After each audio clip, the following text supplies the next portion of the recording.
ces remarques. Là, je vais passer la parole à Mme Deramchi. Il a quelque chose à ajouter? Oui, alors je reprends la dernière remarque de ma collègue qui est très importante, c'était la mienne au départ. Ce problème de traitement est impératif. Moi, je pense qu'il faut revoir le traitement. Parce que si le traitement chimique n'a pas donné satisfaction, c'est que vous n'avez pas enlevé ce qu'il fallait. Et comme, je ne sais pas, vous parlez de phosphate brut, je pense qu'il faut corriger, parce que vous dites qu'il s'agit de rejet. Quand on dit phosphate brut ou bien le tout venant, ce n'est pas le rejet. Non, là on a fait une étude comparative entre le brut et les rejets. Les rejets, c'est quoi? C'est la fraction fine et grossière. On les a appelés rejets parce que l'industrie ne les utilise pas.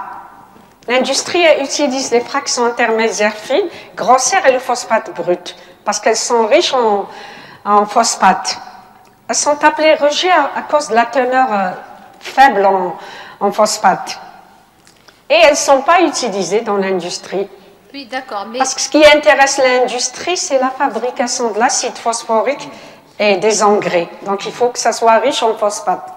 Moi, je pense qu'il faut revoir l'analyse chimique sur ce brut et sur les fractions. Surtout les fractions, surtout puisque vous parlez de fractions fines qui a donné une satisfaction, puisqu'il y a interaction ou affinité avec les carbonates. Je pense qu'il y a affinité avec autre chose aussi. C'est pour ça que ça a donné de meilleurs résultats. Et donc, il faut revoir l'analyse chimique. Dans les phosphates, il n'y a pas que les carbonates, il y a le quartz, il y a la silice, il y a autre chose aussi. Donc, moi, en tant que chimiste théoricienne, je pense aussi qu'il faut voir du côté des interactions chimiques, c'est-à-dire les liaisons entre les sites d'absorption, entre l'adsorbant et l'adsorbant. Et je pense que si vous regardez ça, ça va améliorer votre absorbance. Parce que dans notre cas, on a trouvé des deltas de H0 inférieurs à 50 kJ. Donc on sait qu'il s'agit de l'absorption physique. L'absorption physique implique des forces de Van der Waals ou des liaisons hydrogènes. Donc j'ai essayé de l'expliquer dans le cas par exemple de BR40, du colorant BR46. L'absorption peut se faire parce que les colorants sont basiques. Qui dit basique, on les a appelés basiques parce que ce sont des amines, des sels d'amines organiques. Donc le groupement amine peut se fixer, plutôt l'élément ou l'atome d'azote peut se fixer sur les groupements hydroxyles de la surface de l'adsorbant. Dans ce cas-là, on peut avoir des liaisons hydrogènes, comme on peut avoir des liaisons de Van der Waals. Van der Waals, donc il y a plusieurs types de liaisons. Donc il faut supposer tous les mécanismes qui peuvent avoir lieu. Dans ce cas-là, il peut y avoir soit la liaison hydrogène, soit les liaisons de Van der Waals. Et dans Van der Waals, déjà, on a plusieurs types. Et on peut avoir dans les rejets des acides de Lewis. Dans les rejets que vous n'avez pas pris en considération, c'est-à-dire je parle des impuretés, que vous n'avez pas pris en considération dans les analyses chimiques. Il n'y a pas que les carbonates, il faut revoir ça. Non, il y a les impuretés, il y a l'oxyde de calcium, l'oxyde de magnésium, l'oxyde de fer, d'aluminium. Il y a toutes ces impuretés qu'il faut prendre en considération, bien sûr. Parce que moi-même, j'ai une doctorante qui est sur les phosphates et on a recélé d'autres impuretés qui risquent de rentrer en jeu dans votre absorption. Voilà, j'ai terminé, Monsieur le Président. Ok, merci Madame. Merci pour toutes ces remarques constructives. Bon, à mon tour, je tiens à remercier Madame Belkhouja pour la qualité de son exposé, très clair et pédagogique. Elle a eu une longue expérience dans l'enseignement. Elle a participé à la formation de plusieurs promotions de nos étudiants. Le travail de recherche a été mené avec soin. Elle a essayé d'explorer les différentes possibilités, mais il y a toujours des compléments. C'est de la recherche, hein, comme son nom l'indique. Vous pouvez toujours compléter le travail avec plusieurs perspectives. Le travail d'actualité, ça touche le domaine de dépollution et donc la protection de l'environnement. Donc c'est un travail très intéressant. Vous vous êtes intéressé donc pour l'élimination de polluants organiques, c'est des colorants. Votre objectif, c'est d'optimiser les paramètres physico-chimiques, la concentration initiale, le pH, tout ça, la vitesse d'agitation et tout. Et en plus, de valoriser un petit peu les phosphates naturels du Belang. Bon, c'est très vaste. Ça a donné des résultats qu'on a un petit peu discuté. Il y a pas mal de questions qui ont été soulevées.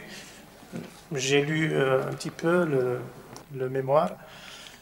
J'ai quelques questions. Bon, elles ont été soulevées, on a discuté, mais je peux me permettre un petit peu de revenir un petit peu là-dessus, sur certains points. Donc, je vais commencer un petit peu par la partie bibliographie. Elle est riche, hein, elle est d'actualité. Il y a plusieurs références bibliographiques. 192, c'est assez vraiment très riche d'actualité, mais j'ai quelques critiques concernant l'utilisation de certaines références. Quand on expose des modèles, cinétiques ou thermodynamiques, bon, les modèles d'absorption de Langmuir, Freundlich et tout, vous faites référence dans votre manuscrit à des références telles que 26, 32, 27, c'est des thèses. C'est des thèses. Alors, si je prends comme un exemple, hein, on va prendre un exemple, référence 25. Et dans la référence 25, c'est une thèse de doctorat en 2002. Vous l'avez utilisée dans votre manuscrit, vous vous êtes référé à cette référence concernant la classification des isothermes. Alors, quand on sait que la classification des isothermes, l'UEPAC, c'est 1985. Oui. C'est la référence d'origine. Celle de Brunner, c'est le 1944. Je peux me permettre donc de citer ces références pour le lecteur. Il y a la classification type 1, type 2, etc. l'UEPAC, c'est ces références d'origine. Je ne sais pas pourquoi vous avez utilisé cette référence de thèse 2002. C'est vrai, c'est récent, mais je peux me permettre d'utiliser la référence d'origine, 1985, celle de l'UEPAC. C'est un exemple que j'ai donné, parce qu'à travers toujours les références, j'essaie un petit peu de retrouver ce que vous avez mis, parce que dans le cas de la classification, ça ne correspondait pas vraiment à ce qu'il y a dans la thèse. Hein. La façon dont elles ont été présentées, et ça ne correspond pas à celle de l'UEPAC. Hein. J'ai vu, il n'y a pas de boucle d'hystérésis, il n'y a pas un petit peu la même forme. C'est vrai, c'est récent, 2002. Je préfère utiliser 2002 que d'utiliser 1985, mais bon, ça ne reflète pas l'originalité du modèle et tout. Donc, j'aurais aimé un petit peu prendre la référence d'origine. C'est la même remarque pour les autres modèles. Hein. Sinon, pour ce qui est de... Vous utilisez à la page 5, vous parlez d'affinité. Sur le plan énergétique, vous utilisez le mot affinité. Oui. Après, à la page 6, quand vous donnez des valeurs, vous utilisez chaleur d'absorption. Sur le plan énergétique, à la page donc 5 et 6. Hein. Oui. L'activité, quel paragraphe? Alors, donc, si je prends la page 5, donc, absorption chimique, vous parlez d'énergie supérieure à 50 kJ par mol. Vous parlez d'affinité. Oui. Après, en la page 6, vous parlez de chaleur, d'absorption. Vous utilisez un langage un petit peu complètement différent.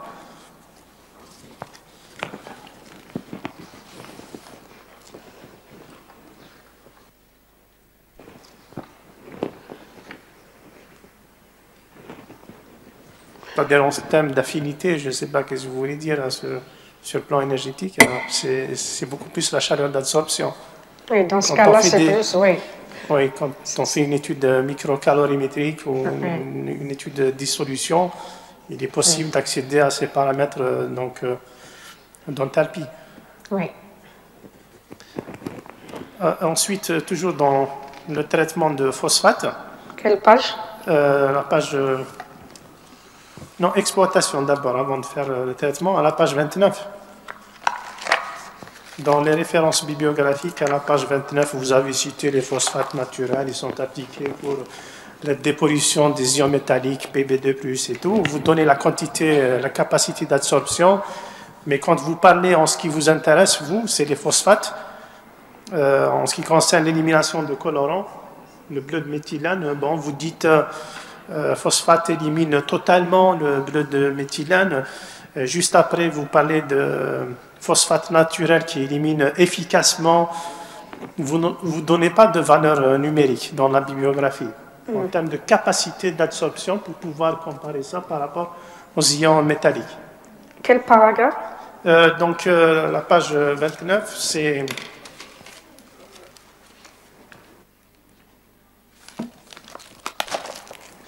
Bon, il y a premier, deuxième, c'est... Bon, vous parlez dans le deuxième paragraphe sur les applications pour voilà, les ions métalliques, les absorptions. Vous donnez les capacités d'absorption. Et puis, paragraphe d'après, N bar K, vous donnez, voilà, de façon générale. Il n'y a pas de capacité d'absorption, il n'y a pas de... C'est-à-dire là, ce que j'ai donné, c'est l'ordre. Oui, vous dites quel est le métal qui s'absorbe, l'ion qui s'absorbe le mieux. Donc, il n'y a pas de valeur. C'est général, hein, quand on dit ça. Du point de vue bibliographique, on essaie un petit peu de se situer par rapport à ça. Ensuite, à partir de là, je démarre. Ah, d'accord, ok. Parce qu'il y a la référence. Oui, bon, en termes de ce qui vous intéresse, en termes de phosphate, bon, il va y avoir l'application pour les colorants. Sinon, pour ce qui est du terme que vous avez utilisé, la carbonisation, en faisant un traitement thermique, donc je reviens un petit peu pour le traitement thermique que vous avez effectué, parce que là, quand vous avez chauffé jusqu'à 500, 600, et puis là, vous parlez d'utiliser le terme carbonisation. À vrai dire, là, on devrait utiliser la pyrolyse. La pyrolyse, bon, carbonisation, pyrolyse. Il y a aussi calcination que je pourrais utiliser. C'est-à-dire la calcination, elle ne se fait pas sous atmosphère. Soit sous atmosphère oxydante, je parle de calcination, mais si vous faites sous atmosphère inerte en azote, là, vous essayez de parler de carbonisation. C'est comme si... C'est-à-dire on utilise le mot calcination, il s'utilise quand l'atmosphère n'est pas de l'azote, c'est-à-dire l'atmosphère n'est pas un gaz inerte. D'accord, il y a un dégagement de CO2, de CO, de carbone. Non, déjà l'atmosphère de pyrolyse n'est pas ce n'est pas atmosphère. La calcination, on n'a pas un gaz inerte quand on fait la calcination. D'accord, dans le premier procédé, la carbonisation, c'est pour beaucoup plus faire partir les produits volatiles, plus vous allez avoir un dépôt de carbone. Dégagement de CO, CO2, la décomposition de la matière organique. Ok. Donc, pourquoi toujours vous avez fait un traitement thermique? C'est vrai, dans l'ensemble, c'est pour l'objectif visé, améliorer les propriétés d'absorption. Mais il s'avère que lorsque vous faites un traitement thermique, vous touchez à la phase active. D'ailleurs, on va en parler là-dessus, qui vous intéresse. Je peux répondre? Allez-y. Donc, l'objectif visé à travers le traitement thermique, c'est l'amélioration de la surface spécifique. Qui dit amélioration dit augmentation de la capacité d'absorption. Donc, amélioration, c'est créer peut-être parce que notre échantillon est macroporeux. C'est-à-dire, c'est créer peut-être des mésopores et des micropores pour augmenter les capacités d'absorption de notre absorbant. Parce qu'en créant des micropores et des mésopores, on va augmenter la capacité d'absorption, à condition que l'absorbant aussi puisse atteindre ces micropores, à condition que sa dimension soit plus petite que la dimension des micropores et des mésopores. Parce que notre échantillon n'est pas poreux. Bon, il est macroporeux, mais macroporeux signifie que c'est presque une surface externe, c'est pas... D'accord, alors donc, je voudrais revenir là-dessus pour le phosphate brut. Donc, je disais tout à l'heure, bon, juste continue dans le même sens, parce que là, vous avez donné la composition chimique du phosphate brut, ok? Mais on n'a pas des informations pour les fractions fines et les fractions grossières. Ouais. Alors que dans le cas du Bellang, c'est ce qui les intéresse, c'est les phosphates, hein? D'accord.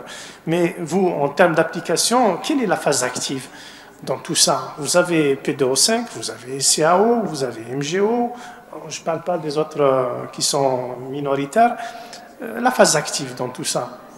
C'est-à-dire le site qui va... Oui, quelle est la phase minérale qui vous intéresse? Il y a plusieurs sites, parce que si on regarde le spectre infrarouge, les groupements de surface sont des carbonates, des ions hydroxyles.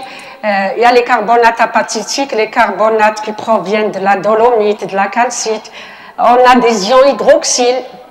On a plusieurs. On a des ions PO4-3-, PO4-2-, les ions pH. On a tout ça à la surface de... C'est l'analyse par spectrophotométrie infrarouge qui nous renseigne sur les groupements de surface.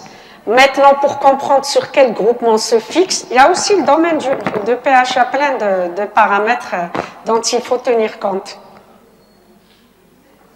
C'est-à-dire, il y a plusieurs. Est-ce que la question est sur quel groupement se fixe Là, on a... Bon, comme je l'ai dit tout à l'heure, bon, on a dit qu'il se fixe sur les carbonates. Donc, finalement, dans votre tête, c'est il n'y a pas sur les carbonates, parce que ça, comme je l'ai dit aussi, si c'est un adsorbat, donc si c'est une amine, carbénocolorant, c'est des sels d'amine. Donc, on peut aussi avoir des liaisons hydrogènes, on peut avoir des liaisons de Van der Waals. C'est-à-dire, tout ça, c'est des suggestions, mais exactement sur quel groupement il s'absorbe, il peut s'absorber sur les autres groupements aussi. Bon, je vais rester toujours dans la caractérisation, la page 73. Caractérisation des phosphates. Donc, vous avez utilisé la méthode DET, page 73. Oui.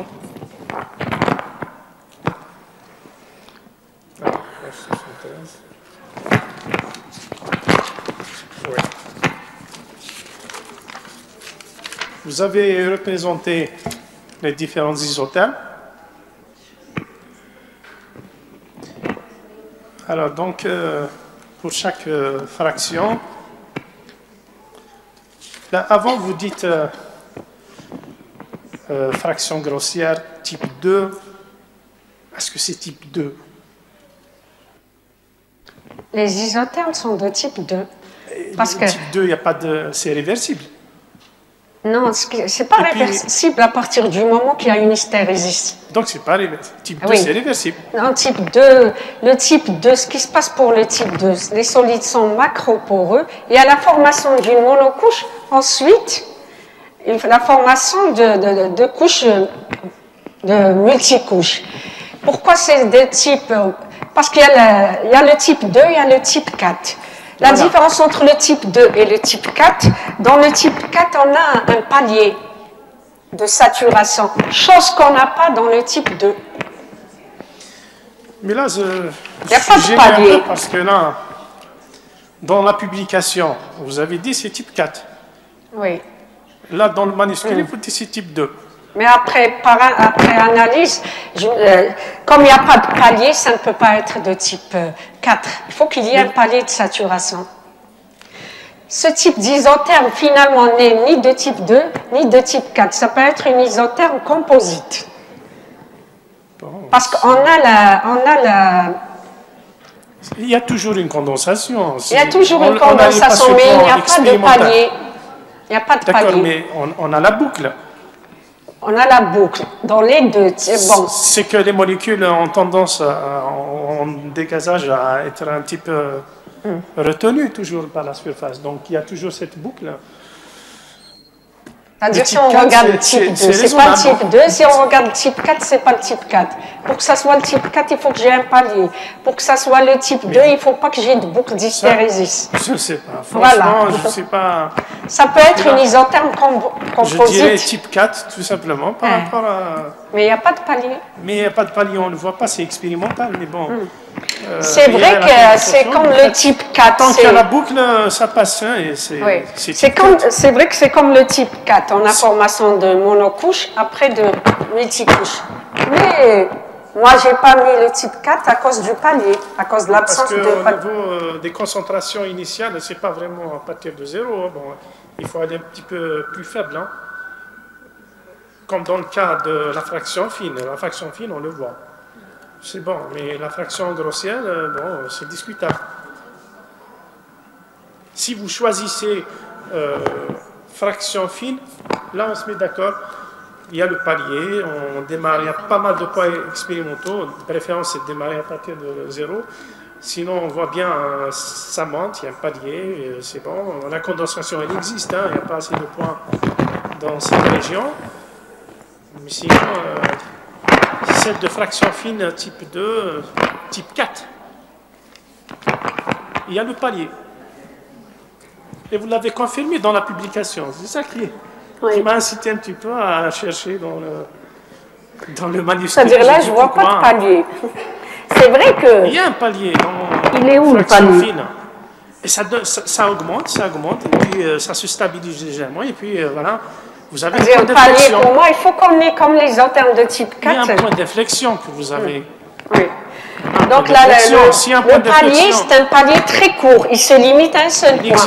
Il se limite à un seul point. Il existe. C'est la largeur du palier qui est petite, donc il y a un seul point.